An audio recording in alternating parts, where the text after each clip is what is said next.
This is all about 5 things that business owners face and challenges that they face. And the one that I'm going to talk to you today about is quantifiable advantage. And what is the quantifiable advantage? Well, it's what sets you apart in your marketplace. What is unique about your business? We refer to this as the secret sauce, the build a better mousetrap type of activity that makes your company unique and allows you to drive better sales, higher margins, customer retention. Now, there's 4 areas that you could have this quantifiable advantage. One is in product and service differentiation. You have the best product or best service out there in the market, and you're unique in how you deliver it. You're innovative. You have the ability to continually be ahead of the marketplace. You're building that better mousetrap. You have a corporate culture that is differentiations, which is you have a brand loyalty. People follow your brand. They like your brand. They identify and empathize with your brand, and that's why they want to buy your products. And the last one is you have a cost and/or operational leadership. You can do things better, cheaper, faster than anyone else.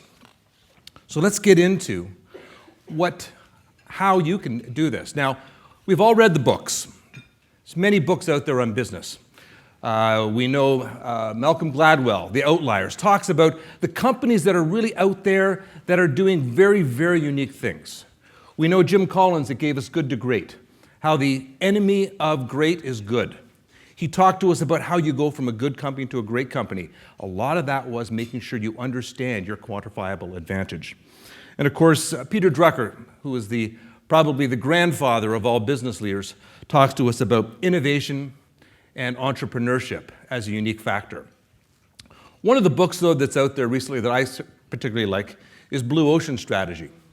Now, the Blue Ocean Strategy combines a couple of things. It gives us some quantifiable data that they've done in terms of analyzing companies, but it also provides a roadmap for organizations to look at their own businesses to find out what they're doing and how they can do things more successfully.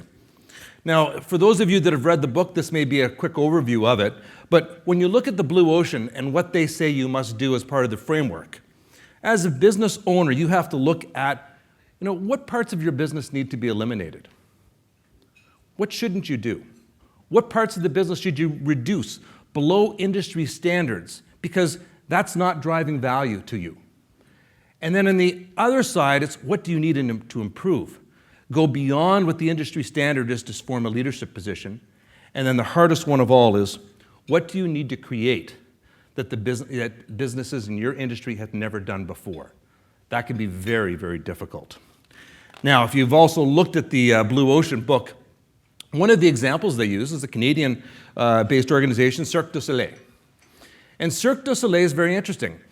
We had Daniel Lamar here a couple of years ago speaking at an event, and he's the CEO of it, and he was showing us some pictures of Guy Laliberté, who was the founder of Cirque du Soleil, driving around in a VW bus in the 70s with basically a clown and juggling show in Quebec, throughout rural Quebec.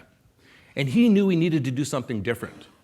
And so when he looked at his business, he looked at it as, I need to create that blue ocean. I need to create that unique aspect of my business that's different than anyone else's. So what did they do? Well, if you looked at those framework we showed you before, they eliminated the star performers, any form of animal acts. They had no aisle concessions, no popcorn and peanuts down the aisles. But what did they reduce? They reduced that thrill and danger. No one's getting fired out of a cannon at a Cirque du Soleil show. But they certainly did improve things. They have very unique venues. The picture up there, when you see a picture of a Cirque du Soleil performance, you know it's them right away. They theme it, they have music, they have dance, and they have multiple productions going all the time.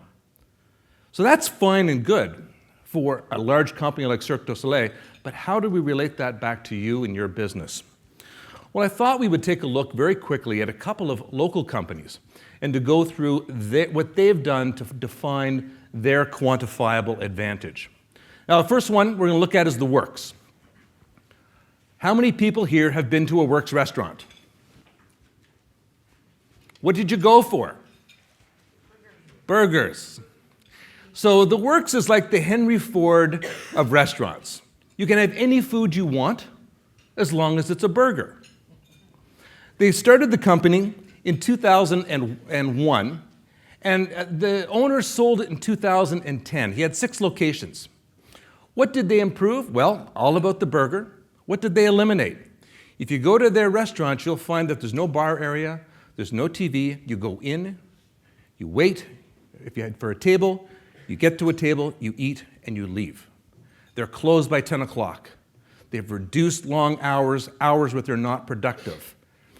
And because of that, they had incredible market share. There was lineups out the door on most weekends if you've been to a Works restaurant.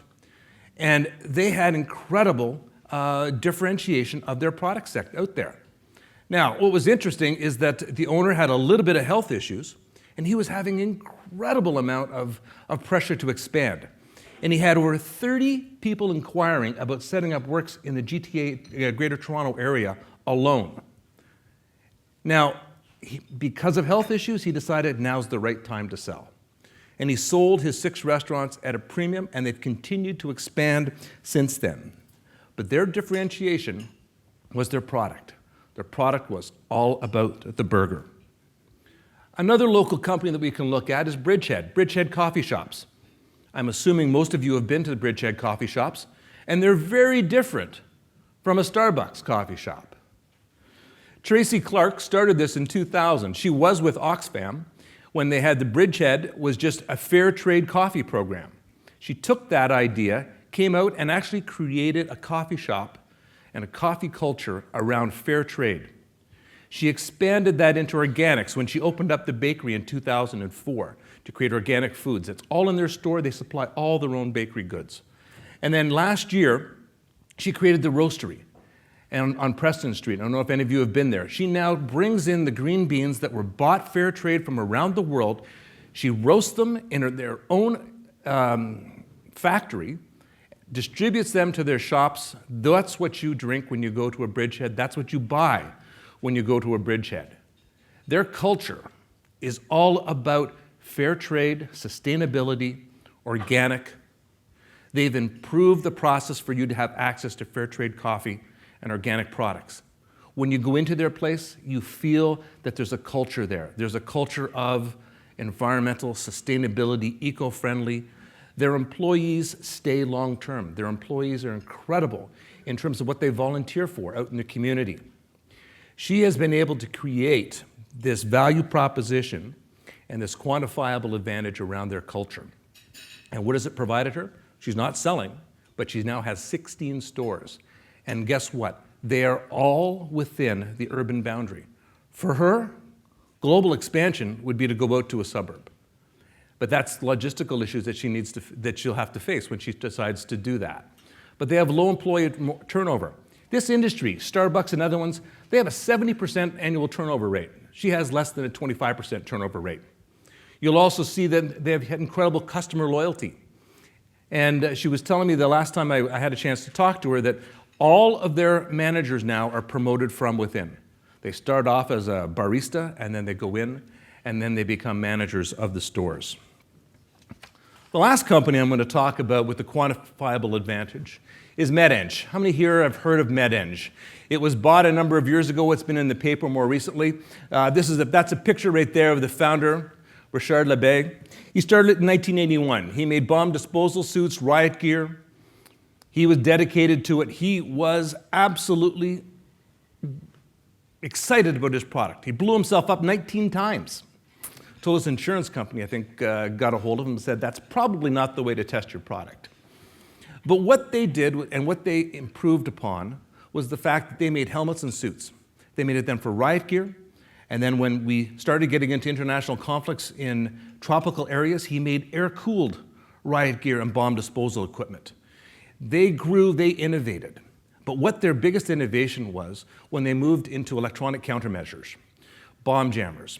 And that last picture there just shows their last product, which was a bomb jamming that actually provided a shield over moving convoys in Iraq and Afghanistan where IEDs could not be exploded because there was no ability to remotely detonate them. Their business took off. In around 2001, they were doing about $50 million a year. 2007, the year they sold, they were on their way to $400 million a year. They sold their business at $650 million on future valuations. Why? Their differentiation was innovation. They've always innovated in terms of their product line, which was security and defense.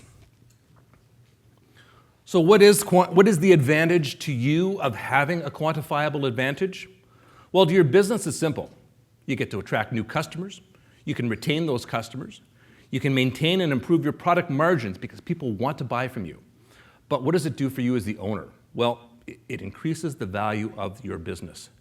And today, we're talking all about the value of your business, and it provides you, the owner, with options, because then you can look at either growing your business through acquisitions, or you look at a transition or a sale. Thank you very much. I hope you enjoy the rest of the presentation on the other aspects of the business. So when we assess our financial management under our chairman's view engagement, we're really looking at 8 key financial drivers to do that. But it's typically the first 3 where we find business owners really struggling. So in the next few minutes, I'm going to take you on a little bit of a test drive so that you can figure out which gear you're in and how to shift your business into the next gear. So typically when we meet with business owners, I would say that they're traveling in the first gear. And first gear means that you're doing one of 3 things. So you're tracking your core financial information or a component thereof in spreadsheets. You're providing your external accountants or your bookkeepers with basically a box of financial records, and they're compiling their financial statements for you. Or third, you're a little bit more sophisticated, and you have an internal finance team in place who's able to create the standard suite of financial reporting for you. So a balance sheet, a profit and loss, and sometimes even a cash flow statement. So generally, owners that find themselves in first gear are doing this financial reporting because they want to be compliant. So they need to make CRA happy. They want to make sure that they're filing their annual tax returns, that they are meeting their borrowing base calculations for the bank, and obviously they want a reasonable understanding of how they're doing in their business. I call all of this compliance reporting. And the concern that I have with compliance reporting is that it usually is done at a pretty high level or at a consolidated level, and it's always looking at the past performance of the business. So if you picture it as you're trying to drive your business forward, but you're constantly having to look in the rearview mirror to see how you're doing or how you're moving forward, eventually there's going to be a crash. So I remember we had this business owner that came to us. He was really interested in growing his company. He had a finance team in place, but he wasn't happy with the compliance reporting that he was getting. So he couldn't understand what was the correlation between the growth in his business and why he couldn't see cash flow increasing at the same time. So we went in, we helped him with his compliance reporting because that is the foundation for good financial management. But then we were able to start looking at the trend analysis, the projections, the cash flow, what other key performance metrics in the business that we could actually report on to help him make business decisions. So now we're at a point where we're using the financial information on hand so that we could take action. And taking action is all about accelerating your company to the next level. And we want to challenge business owners. We want them to create information that is meaningful, that they're going to use, and that is proactive, that is forward-looking. So typically I see companies are good with their compliance reporting, and where I find that they are struggling is on the operational reports. And operational reports are the management reports that are routinely generated so that the owners can assess the performance of the business as well as make their operational decisions. So operational reporting or financial reporting, you need to take a look at it and you need to ask yourselves, do your reports tell the story of the company? Do you know what your key performance indicators are and the key things that will really drive the value of your business? Are your financial statements transparent? I often find that business owners in particular, and sometimes even their management teams, they're holding the information too close to their chest. And sharing the information can actually empower and hold your teams accountable and help them actually accelerate the company with you. So I had a company that I was working with. They were a retail operation. And when we started to look at their chart of accounts, it was very evident that their financial statements did not tell their story. So here they had multiple branches. At a high level, they had their sales information because they had a point of sale system at each branch. But unfortunately, they never knew the profitability of each of their stores. Furthermore, they never shared the information that they did have with their sales teams. So how can you hold them accountable? How do you transfer best practices between locations if your financial reporting isn't set up to tell the story? I had another client that we worked with. They were a construction company. They were growing really rapidly, and they were looking at changing their ERP system. So the right decision to make. But unfortunately, when they were going through the conversion, they did not hit the key thing that really drove their business, and that was their projects. So when they started to have cash flow problems and they need to report very quickly on those numbers, they weren't able to. So the key performance metrics for them were really labor overruns, so gross margins on the products, on the projects, and they didn't have that information ready. So maybe for you it's something different, right? So maybe it's employee turnover, maybe it's your sales pipeline, your capacity, your time to deliver. You need to think about what is the key information in your business and start reporting on it. Forecasts are important because they keep you focused on the road ahead. So whether your company is growing, it's in a decline, or maybe it's stagnant, you need to start looking at the information proactively so that you can then make the business decisions. So I don't know about you guys, but I don't want to be a firefighter. That's not what I signed up to be. And I'd like to think that we're all more strategic and looking at the big picture in order to make those decisions. And having projections or forecasts in place can help you do that. Companies that really are set apart from others are those that have taken the time to identify what their KPIs are, and then they've put in real-time reporting, and they use dashboards to do that. I had one client in particular, his finance team was really strong. He received daily dashboards, sales, marketing, operations. He could go down to Florida for 2 months a year, check his email every day, and call in if there was an issue, go to the beach if there wasn't. So it was fantastic. So the key here is to know that you need to position yourself to make decisions proactively so that you're able to put on the brakes when you need to or accelerate the company. Companies that find themselves in third gear know that their numbers are audit ready. They're defensible, they're bulletproof. So think about it when you get to a point where you're going to be selling your company.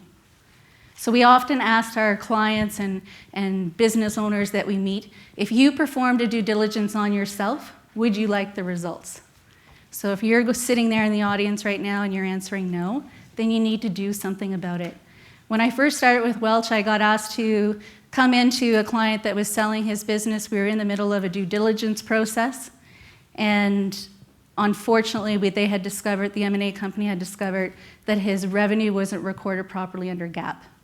So there we were in a really emotionally charged time, stressful time, and we were trying to restate 3 years of financial records and to normalize the results. So the sale went through, which is fantastic, but the added cost and the stress wasn't worth it. Get your records right the first time. Companies that are also really differentiated are those who document. They understand the importance of business continuity. You know, you're doing it because you don't want a staff member to leave and to take that knowledge with you. You're also doing it as a business owner because you want another owner to recognize if they're looking at buying your business that they can walk in and the business will continue to run. So think about it as this. The greater confidence that you can give someone in your numbers, the lower perceived risk that they will have, which means greater value for you, or at least maybe better payment terms. So I want all of you guys to think about what gear you're in, what small changes you can make in your business today to shift gears, because that's what this presentation is about. So shift gears, make sure that you can have managed growth, not chaotic growth. Make sure that you're ready for an eventual exit. And having your financial house in order will definitely put you in a great position to move right into cruise control.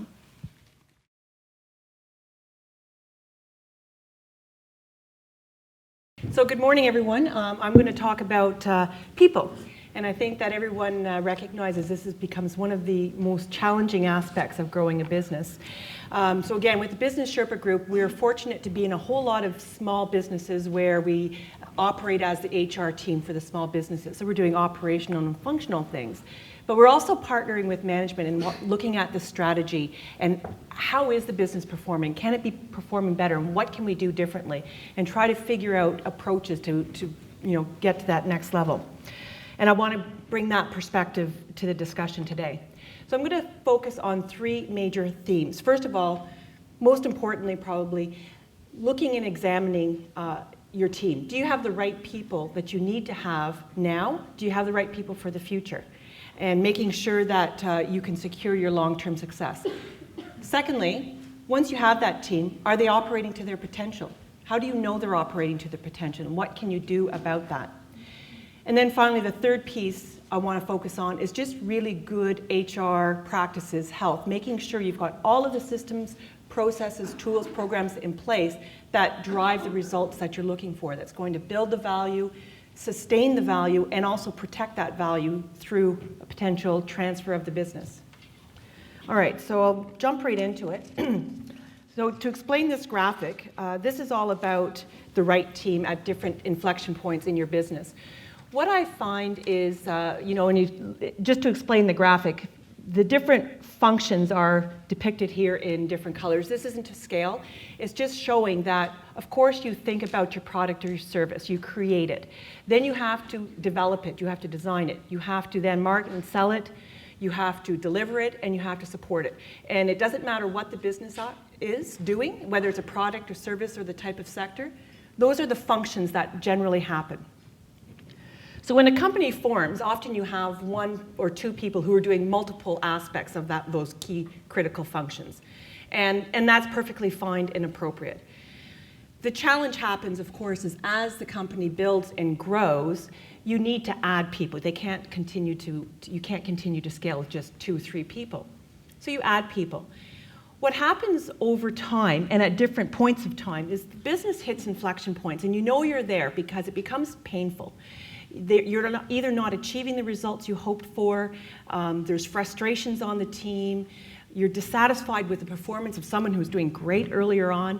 And really what I find is happening is, if you look at the 2 black arrows, the arrow pointing sort of downwards is really the capability of the team relative to what the business can be doing. And it might not be that you've got bad people, it might be that you just have the wrong mix. Or you have big gaps in critical areas. The fact is as you hit these inflection points, the capability of the team has to, in fact, be greater than where you see the business going. They have to pull you up along that curve, and you want to make sure you've got that right team in place, right people, right mix, and not just adding people, which is the huge tendency of companies. As soon as they hit a point, then add bodies. That'll solve the problem. The real question I ask is, are they the right people? Do you have the right combination? Have you really addressed some of the gaps? When you think about it, when you start getting into that maturing growth and you've got tons of customers to support, that's a very different skill set than you need when you're going after your first few customers and winning those customers. The challenge is that as the company matures, that gap between capability that you have and capability that you need gets greater and greater and harder to correct if you wait until you're way up in the curve. And it becomes very, very, and I deal with a lot of companies who face this, where they're really struggling and they know the business has the potential to go up here. But the fact is they're performing down here. And you want to be looking at that mix. So when I go into a company and I start looking at businesses, what are some of the indicators of a workforce that has some weaknesses to it? So there's a few telltale signs. One is, has there been any additions or changes to your leadership team?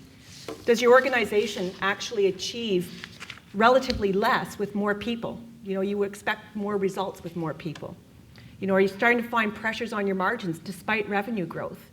Indicating extra costs. Or another indicator is that there's absolutely no turnover at all, or exceptionally high turnover. Either end of that spectrum, to me, is an indicator of sticking in a focused mode of just, this is all we need. We need these types of cloned people to produce results, or we never change them up. And what does that do to your business? Someone else looking into the business and valuing where the business is at, they do assess and make a judgment on the confidence they have on your leadership team. They also want to look, are there single points of failures? Will this business completely lose all its value if one person is gone? That's not a condition you want to be in. What is the productivity and performance of the team? They'll have metrics of what is the revenue per head count. Is this a really overloaded team? And what cost does that bring into the business? And these are all things that can depress the value of the business. So you really have to be thinking about what is that mix at all of those different stages. And if you are in that pain point, examine critically who you have on the team, really what is the mix and what are the gaps. So let's say you've got that perfect team. The fact is that you want them performing to the full potential. You don't want that curve to stay straight line. You do want it to accelerate. If you think that your business has that opportunity to grow and accelerate its growth, you want to pull that team up, change the inflection point of that growth. You as an owner have goals. You know what you want to do, and you have a time frame. Does your team know this goal and time frame? Do they understand what you're trying to achieve? You have to tell it. From there, you can create actual plans, right down to the individual, from a team to an individual. You want to be able to measure those plans, those goals that you're trying to achieve, to make sure you're moving along that spectrum, moving up along that curve. And finally, you do want to reward it. Find scenarios where you can actually create the win-win. You are happy as a lark when someone's getting a great reward or bonus because it's driven the results of the company. You have to set that up properly, but that's a good outcome. So you want to find those types of, make sure those are in place so that team is really operating to its full potential. Especially once you've made that investment into people. You really want to hold them accountable, make them deliver for you. So what are some of the indicators of what I feel is a low-performing team? And I'm not talking low-performing people. I'm talking about a team here. You know, you have expectations are not clearly articulated. They're sort of notionally, we want to do better. Or, okay, well that's not, of course you want to do better, but what is the goal? Be very clear about those expectations. And there are no communications at all around that bigger corporate goal. The connection of corporate goal to individual goals and results is not there.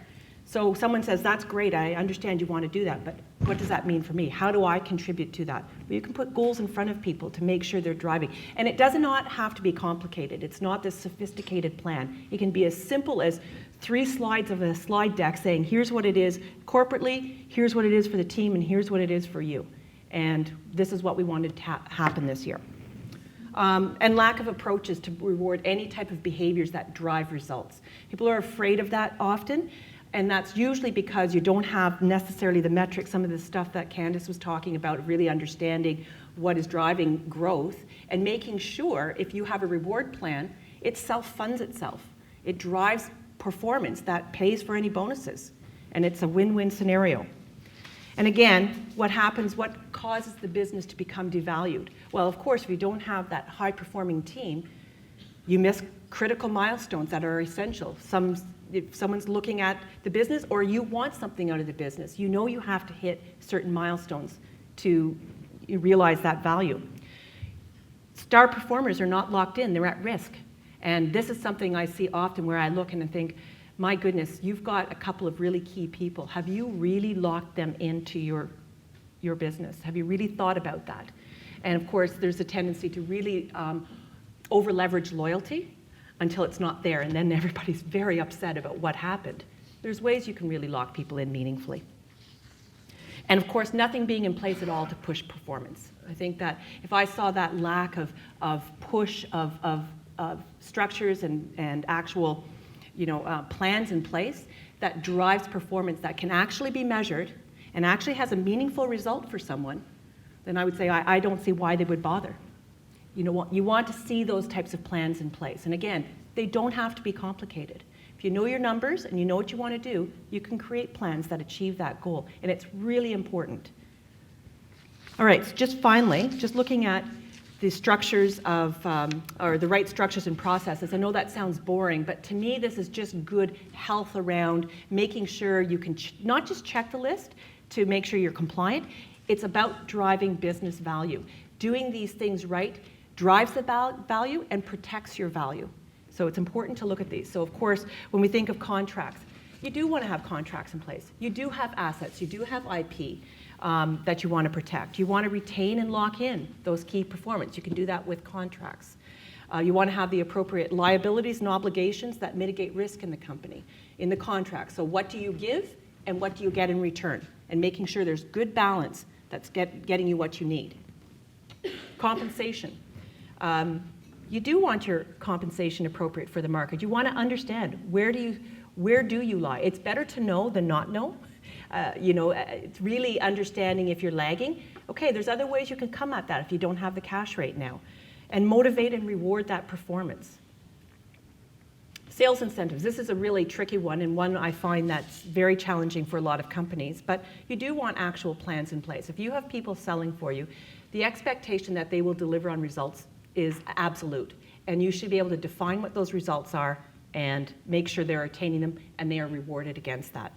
And there's lots of models that are out there, but they have to make financial sense for you and your business. You can't just sort of take the plan that these guys do here in a completely different sector and say, we'll apply that. It has to be relevant to your business in terms that really create the appropriate obligations. Policies, again, sounds like a boring topic, but again, there's some compliance issues. And in terms of the strong yes report card, we want to make sure you're compliant. But you also want to have practices that align with your business values. This is where you can say, here's the type of business I want to be, and making sure that you have policies that line up with that people understand this is the way we want to operate in this organization. And this is where this can come into play. And obviously, these are going to ensure the right behaviors and ensure the sustainable and buildable and transferable business. Last two, workforce planning and recruitment. I've already talked about workforce planning, that you want to be thinking about where you're at and aligning it to business.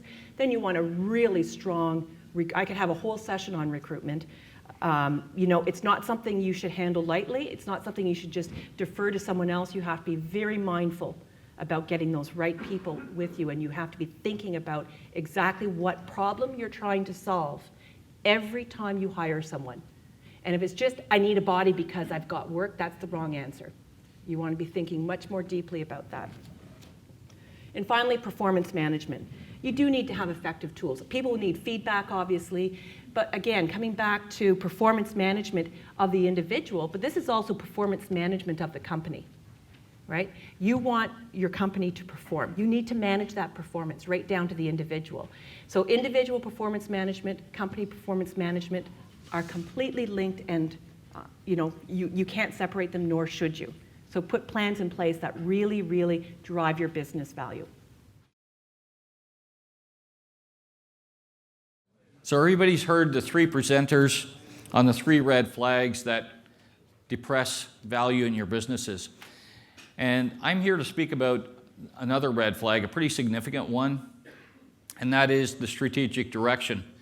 And on the screen right here, it says that a business without a strategic plan is like a ship without a compass. And we've all gone on travels, we've all had the vacations, and I know that everybody here that owns a business of any size has already done strategic thinking, and because otherwise you wouldn't have taken that step. But the key common thing here in the lack of strategic direction is really what the finding was, that it was the lack of taking the time to think strategically or to act strategically. And I really want to differentiate that piece about thinking strategically and acting strategically, because we all know if you have an idea, it's just an idea. Until you turn it into action, it really isn't anything.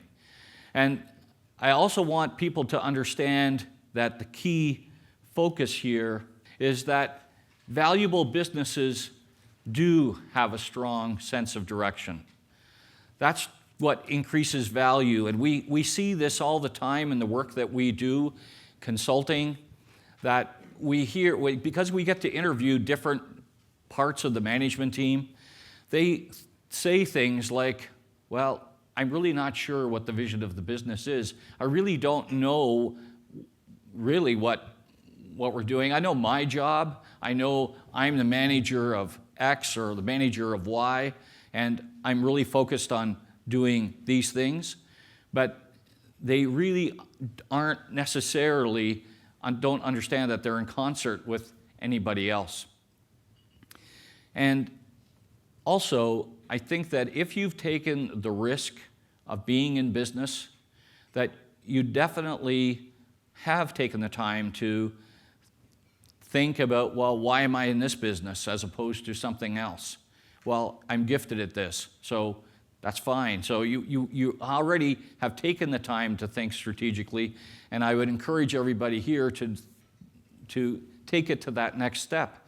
And that next step really is about telling the world about why you have your business and that you're proud of that business. So take the time to think and to act strategically. You want to be able to share that with the rest of your team.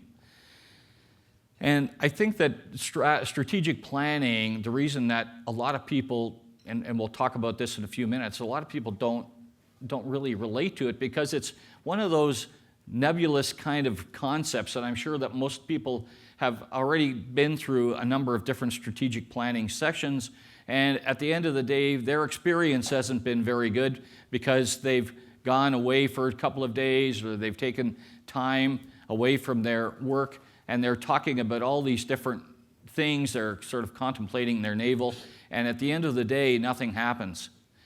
And that's a real downer. And so we need to be able to address that as consultants.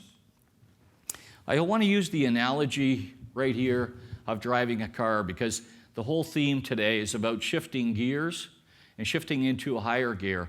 And I want to make the point that everybody, maybe not everybody here has driven a standard car, but if you have driven a standard car, or if you have an automatic and it's got 3 forward gears, you know when you're driving if you're not in the right gear. And that's the way businesses are. You've got to be able to understand, okay, where you can hear that the car is revving. This is when I shift to a higher gear, so things will sound smoother, they'll run smoother. And alternatively, when you're in business, everybody here knows that it's not a straight road. It's not like shifting in from first into second into third, fourth, fifth, and you're going straight down the highway. Sometimes in business, you're going to run into those curves, you're going to go into peaks and valleys. And again, using the metaphor of driving a standard car, the challenge that a lot of businesses have is that they're driving, all of a sudden they run into a rough piece of road. And really what you need to do is you need to downshift. You can't continue going at 40 kilometers an hour in 5th gear and just keep pushing the gas pedal, because what happens when you push the gas pedal and you're in 5th gear and you're only going about 40 kilometers an hour? What happens is the car stalls. It doesn't work. And so the message here again is you've got to be, as building on what Candace has said, you've got to be in the right gear. And as what Margot was saying is, look at right-sizing your business. Do you have, for what you're trying to do in your business, Jeffrey was talking about the market, are you the right size for the business? In other words, sometimes when you're going along famously and you're doing all kinds of things, and then all of a sudden the things change, and instead of gearing up, you really need to gear back. And so there's lots of examples of that where businesses have had to just pull back first. And you've heard it, sometimes you have to take a step backwards before you can take it 2 steps forward. Well, that's really what this strategic thinking is all about. The next slide that you've got shows right in the center the concept of strategic management. And in your notes, you've got this page, and I just want to show that I want you to understand that strategic management is over top of and is connected to these 5 functional management areas. So in any business, for every business that's in this room, you have these 5 functional management areas. And it should be controlled by this strategic management piece. And typically, the strategic management comes from the senior management team, led by the CEO of the company. And these little tendons, if you will, are connected to the 3 things that we've already talked about. Jeffrey talked about some concepts in marketing management. Margot talked about HR management. Candace talked about financial management. Those are 3 of the 5. The other 2 are information technology management and operations management. And Chuck Richards will talk a little bit about the operations side of things and how, the impact of businesses that have on that. But I want you to think about the strategic management, and if that's not there in businesses, all of a sudden you've got these little silos.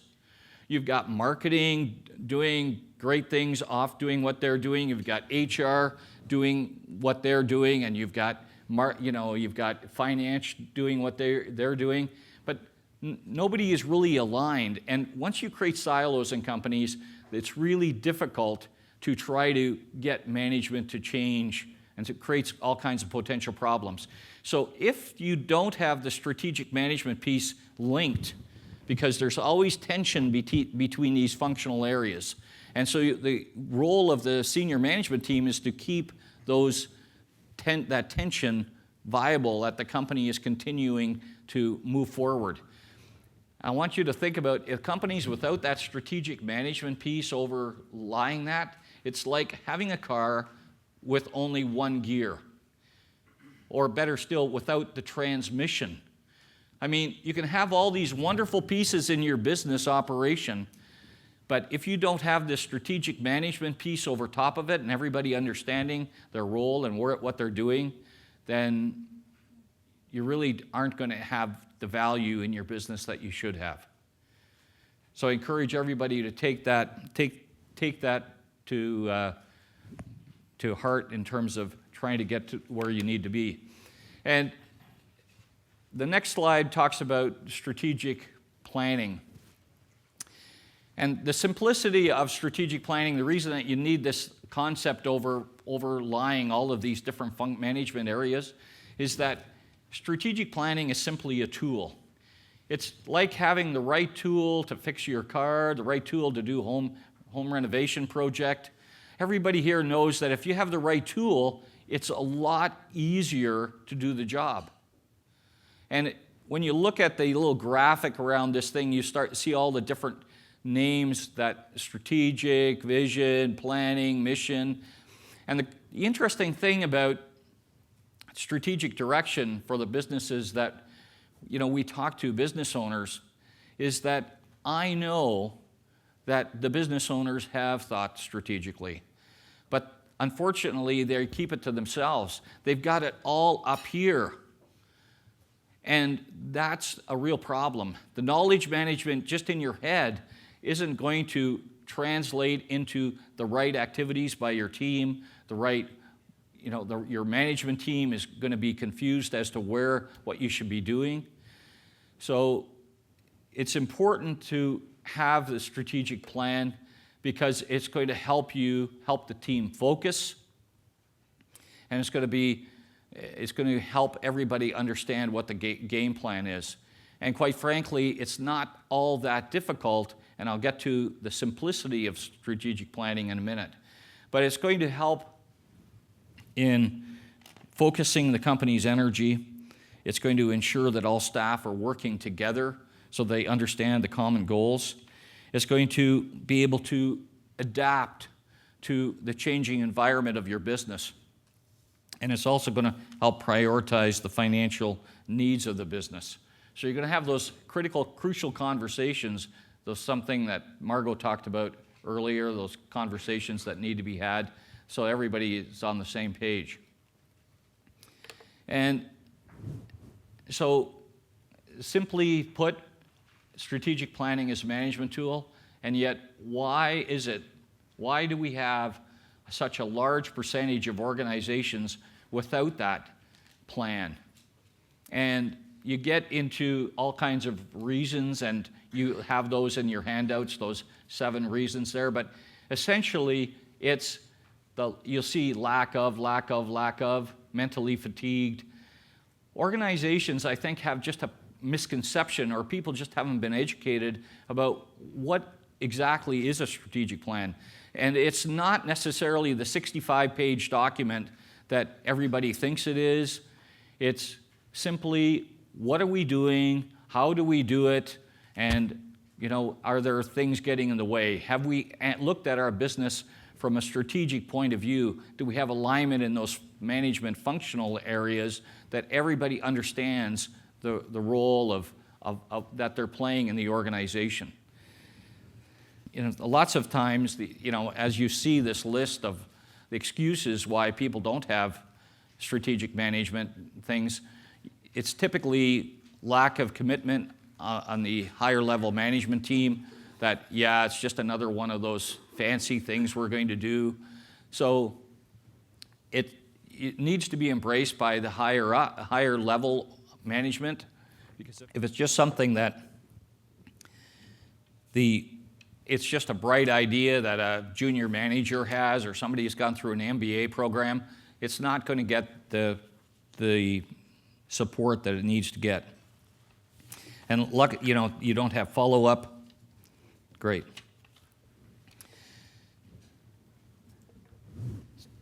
So luckily, in the work that I've been doing, I'm a real advocate of simplicity and taking all of the different pieces that organizations need to have for strategic planning, and believe that you can just have a strategic plan in a couple of pages. You don't need to have the 60 pages. And the great thing about the work that I am doing, and I'm encouraged by and supported by some work that was done by Dr. Carol Beatty, PhD at Queen's University. She wrote this article on demystifying strategic planning. And she basically said, really, strategic planning is about 5 questions. And those 5 questions are, what business are we in and how are we doing now? What's happening around us? Are there any serious dangers in staying where we are? In other words, sticking with the same business and the same strategy? If so, is there a better place for us to be? How do we get there? And the last question, how will we know when we've arrived? So, if at a minimum, the takeaway, if you just look at those 5 questions, incorporate them into your business, and take it from there. So on this last slide, the strategic direction, that's what it's entitled, but I would like the strategic direction really to say strategic action.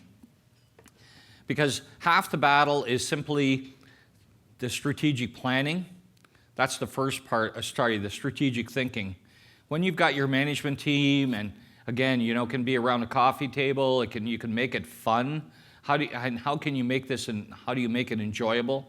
Well, you make it enjoyable by going back to those 5 simple questions on the previous slide, talking to your senior management team about those things, and then trying to come up with a 2-page, 1 or 2-page strategic plan that basically says these are the objectives, these are the strategies we're going to achieve the objectives, and then we're going to have projects that support the strategies, and then an action plan. So we want you to really have strategic action in your business so that you run at peak performance, make sure the business is in the right gear that we talked about earlier.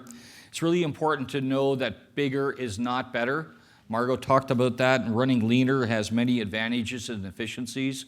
We've seen organizations where they've cut 10% of the staff, and they've been able to increase revenues.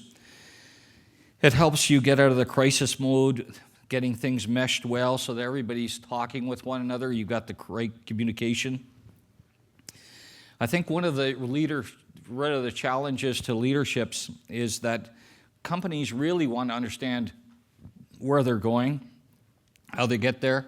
And I think that there's sometimes too much indecision by leaders.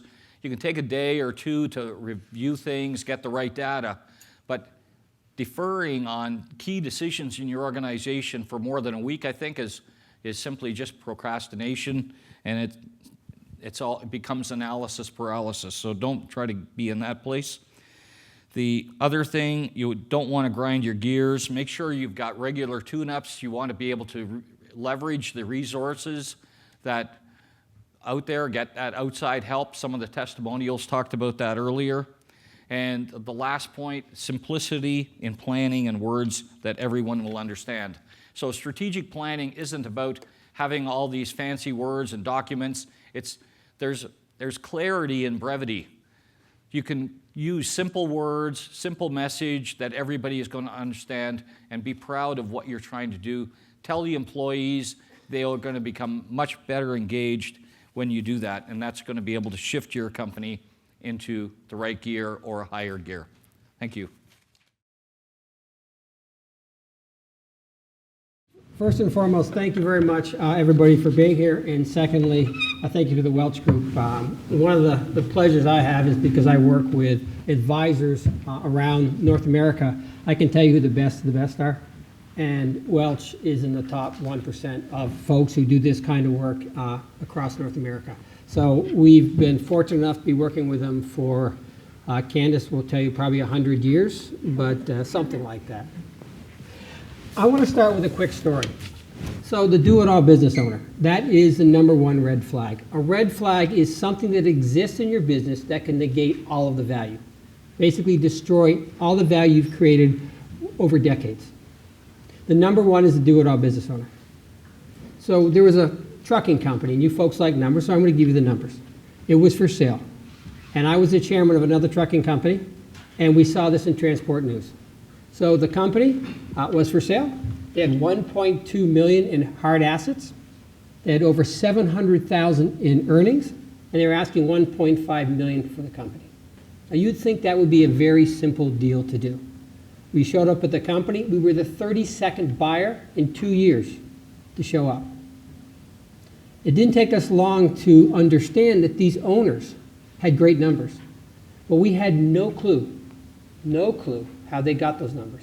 They were the classic do-it-all business owner. Well, we also lovingly call them octopuses because they have their hands in everything. So we walked away from that. But they also knew and heard of what I was doing, the kind of work like Chairman's View did. So they said, can you help us? So here's their story. It's classic. They had made a lot of money. They were set to retire. They had done good planning, did all the right things. One of them was sick, very sick, in fact. And they'd been trying to sell for 2 years, and it wasn't for the money, it was for their employees. They cared about their community, they cared about their employees. So the question they asked is, should we close this business down in the next few weeks, or should we try and create value? Find a way to sell this for the sake of our employees. 3 months later, after going through the Chairman's View process, which we'll talk about briefly, the company had an offer on the table for $2.1 million, all cash. Simply because a buyer could understand what was going on inside that company. It ultimately sold about 6 months later for almost $3 million because they took back a note. So the power of Chairman's View is the ability to generate value. So we're going to start at the top. What is the fundamental responsibility of the CEO? We all know this because we invest in public companies. The fundamental responsibility is to build enterprise value, to make the company more valuable each year. We know that. That is pretty straightforward. So if indeed that is true, do you know what your business is worth? More importantly, do you know why it's worth that? And how do you know how to make it more valuable? We did a survey at the AMA annual conference in Miami, which is an international conference of the M&A advisors for middle market private companies.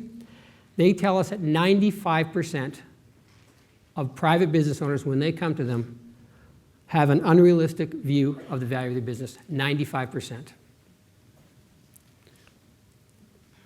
Okay, if your business sold today, could your business survive due diligence? So we all know what due diligence is. You have an offer, a letter of intent of some sort, and now they're going to look at your business. Here's the number. Over 50% of companies who have an offer on the table do not survive due diligence. Over half. These are companies that go to market and actually have an offer. Over half of them do not get through the due diligence process. Now the important one. Do you know how to improve the performance and the value of your business? 70% do not have an idea or plan to move forward to build real value. So I'm going to start with what enterprise value is not. It is not profit. It is not revenue. As Candace said earlier, those are backwards-looking measures. It's what happened yesterday, happened the day before, and it's not captured on your balance sheet. We know that because when their deal is done, afterwards they have goodwill. Goodwill is something they put on a balance sheet to make up the difference. So we know it's not captured on the balance sheet. Enterprise value is very simple. It's the ability of your business to generate future revenue and profit without you in the business, without you as CEO or owner. That is enterprise value. It's the future. So again, back to data. We have, as I said, billions of dollars of enterprise value in the system. We know that the average company has a 26% value gap. That's the amount of money you will leave on the table if you did a deal today. We know that 44% of that gap can be captured by fixing 5 things. Those 5 red flags and plus 5 drivers. You can fix 44% of that gap. We also know that 3 out of 4 business owners in this room have a red flag that can negate all the value of your business. So you may think you're ready to go to due diligence or raise capital or transfer to your children, but the reality is most aren't. So the red flags we talked, reporting relationships to do-it-all business owner is the #1 red flag we see across the system. Almost half the businesses have that. Almost half of you in this room we will lovingly call an octopus.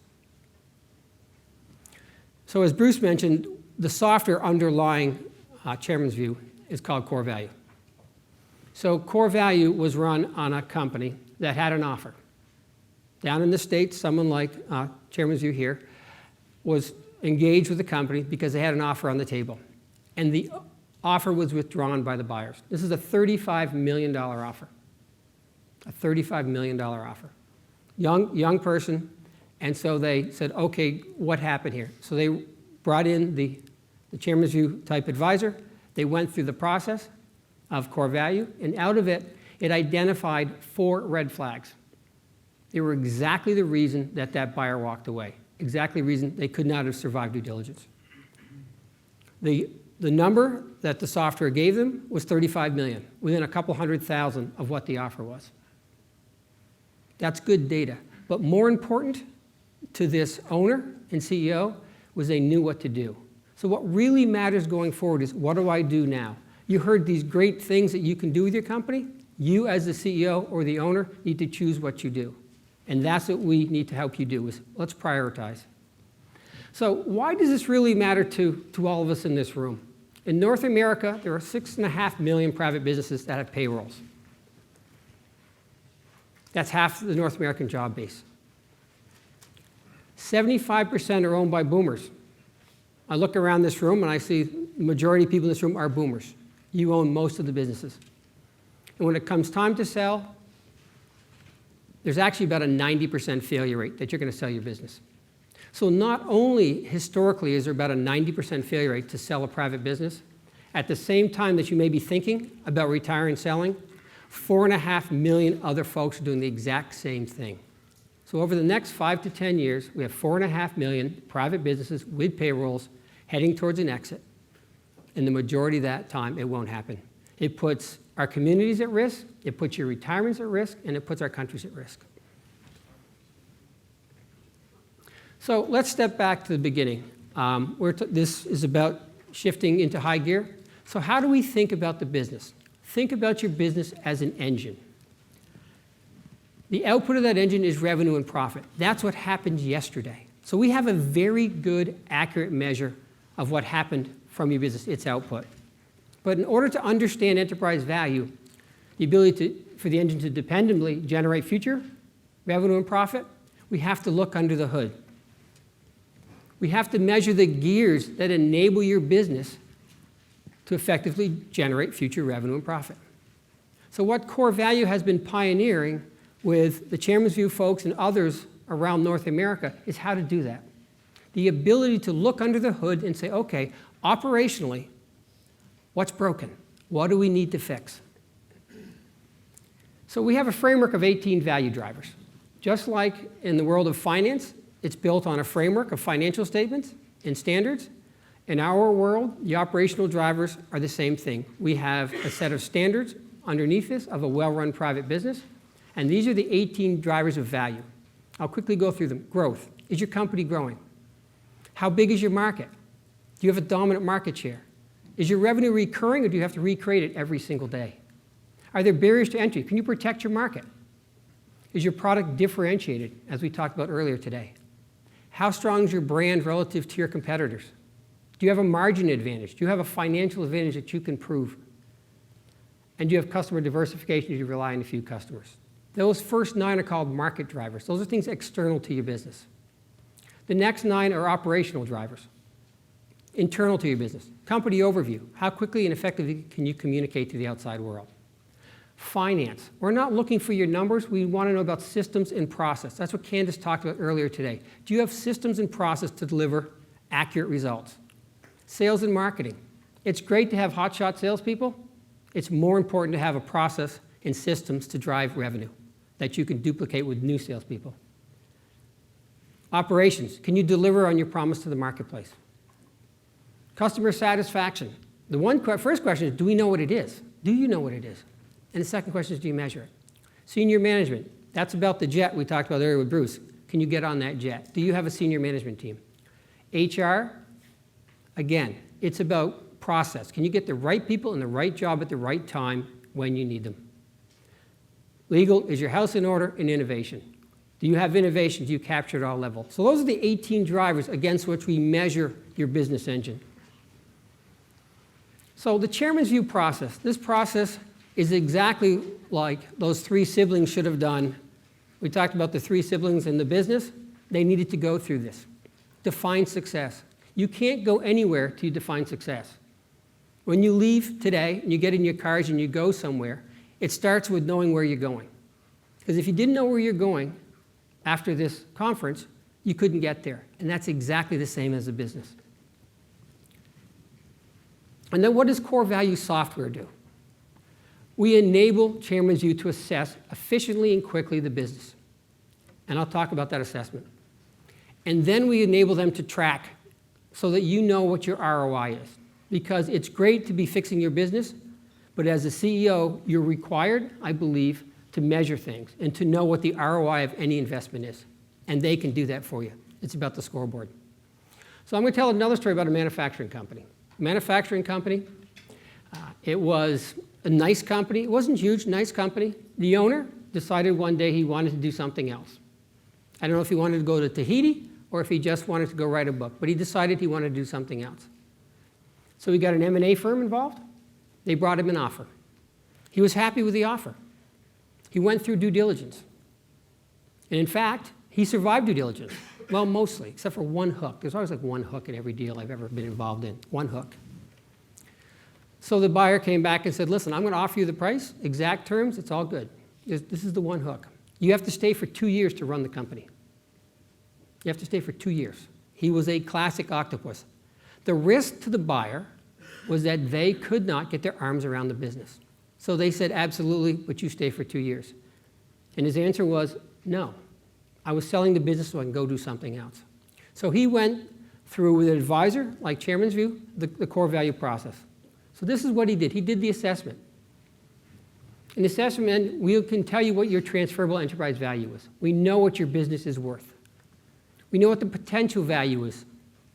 We can tell you the gap between the two, that which you're leaving on the table, and why you want to fix things.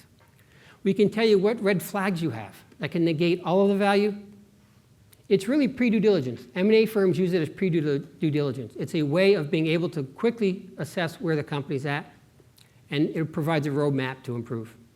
So very quickly, this is what you're going to get. Okay? Potential value, what it is, what it could be.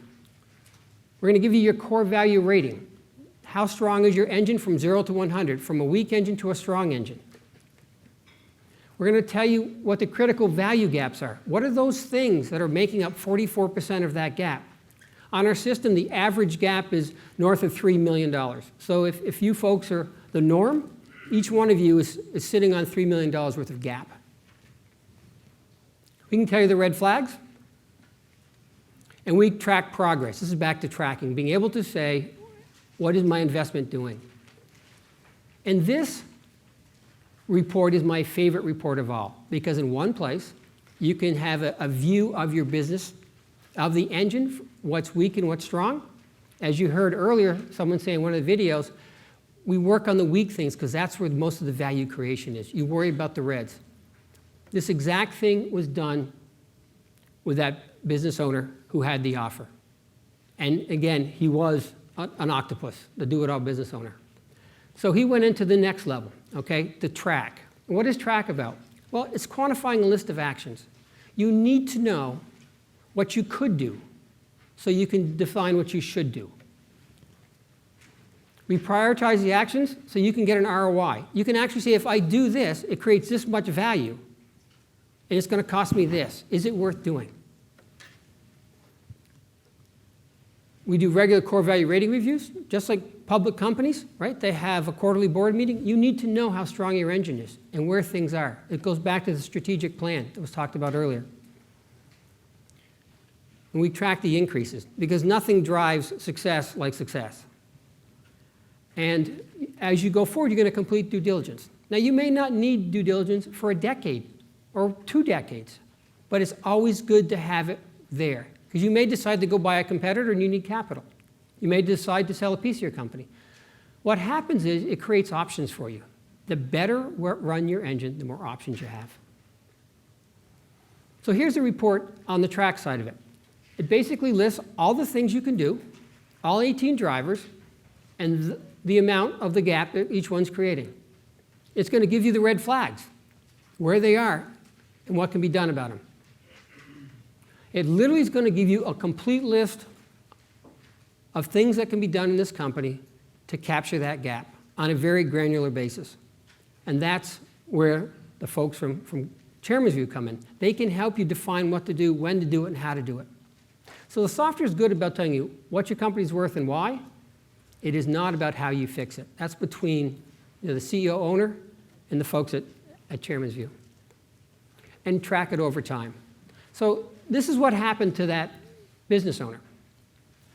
Same basic scenario. 3 months later, he had things fixed and moving forward. 6 months later, he had another offer on the table. It was twice the original offer. Twice the original offer. So what do you think he did? What he did was this. He said, you know what? I was really selling my company because I was scared. I didn't know what to do. I had my hands in everything, and I wasn't having fun. He said, now I'm having fun. I'm enjoying my business. So he ran it for another year, increased the value again, and then he sold. Because it goes back to defining success. What didn't happen in the beginning? There was not a good definition of his success. And so he ran it for, as I said, for almost 2 years after that, did very, very well, walked away, and actually he is now writing books. He's an author, and he's enjoying it very much. So what's the next step? How do you move forward? Great information today. You're able to learn a lot, lots of opportunities. The next is to engage. It's to engage in a conversation, a structured conversation. It's free. It's 15 minutes. It's about a structured conversation around the 18 drivers so that you can get confidence and an understanding of how the process works. We can tell you the strength of your business engine in about 15 minutes. Not to the granular level, but we can tell you how strong it is. We can give the estimate of your value gap. We can give you an idea of how much money you're leaving on the table. We can identify the 5 value drivers that need your time. And the report looks like this, okay? At the end of 15 minutes, using the Engage piece of core value software, you'll be able to know those things. And then you can make a decision. You know, do I want to fix it? Do I want it to go forward? Is this the right framework for me? Does it make sense to me? And then what going forward means is doing the assess and the track. So as I said at the beginning, thank you very much for your time. And I know it's Q&A time. And just so you know, I want to say this one more time. The folks at Chairman's View here are some of the best in North America. So I'm proud to be standing here with them. Thank you.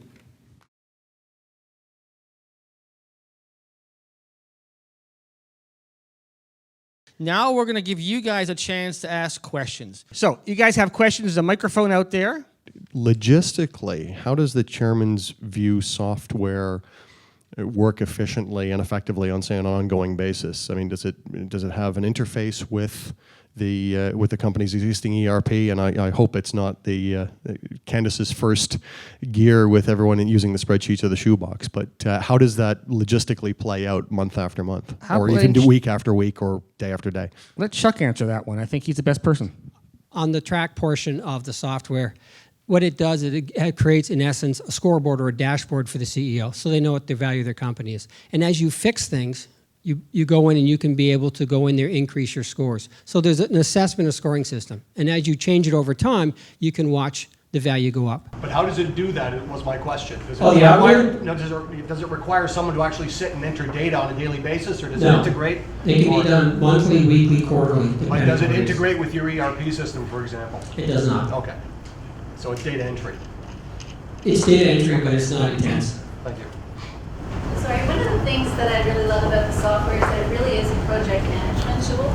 So after you go through the diagnostics, it's a matter of taking action, and you want to be able to track that action. So maybe you didn't have a strat plan in place before, and you're working on putting one in. So then you can go in, you have ownership over the software, you basically have a license to use it. You can change the scores that you have provided. So you can see your value changing in your business as you progress.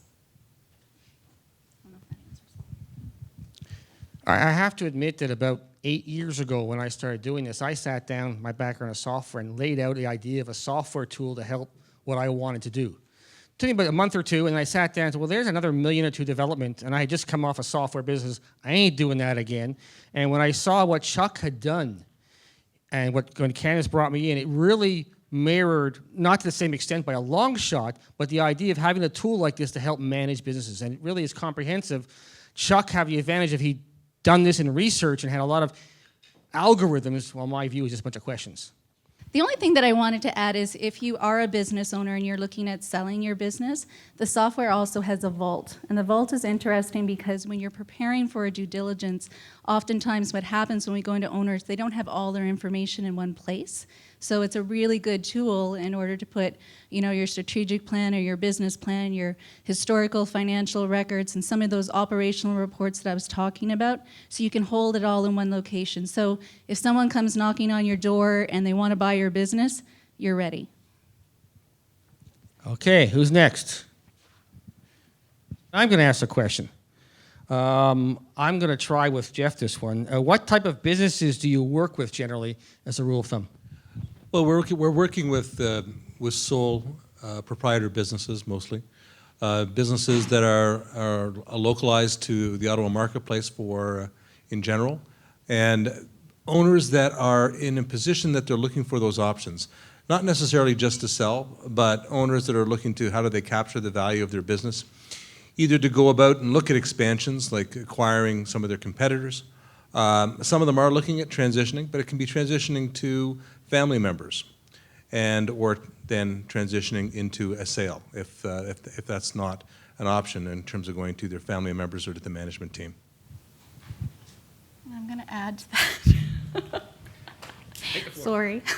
I likely have the most experience over everyone here, but Really, the business owners that we're working with are those that want to grow their business. So they want to make sure that they can manage that growth. So who wants to go through, the chaos and get into problems because they don't have the right infrastructure in place. So those are the forward-thinking business owners that are really key for us.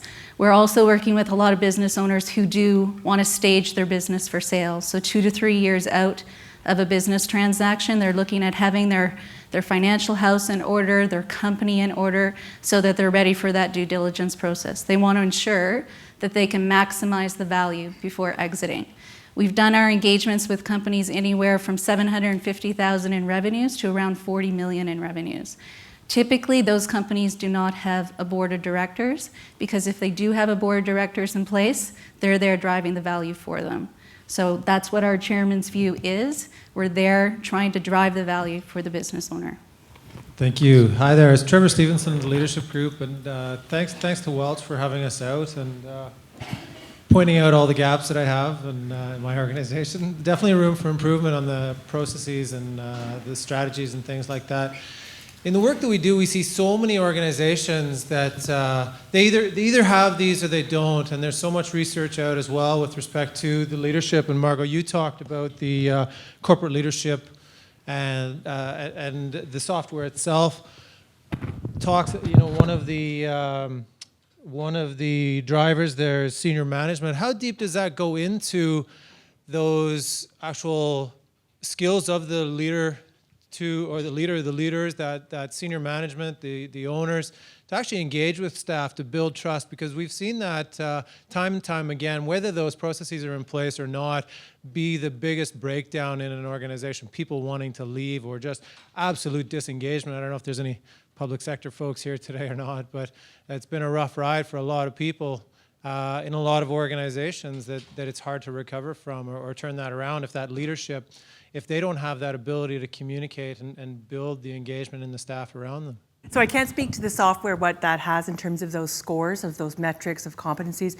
I would say that I completely agree. It is around understanding what is that capability of an individual. And I think the challenge happens in the smaller companies where you've started, you're a group of people and you are who you are and you build the business to a certain level.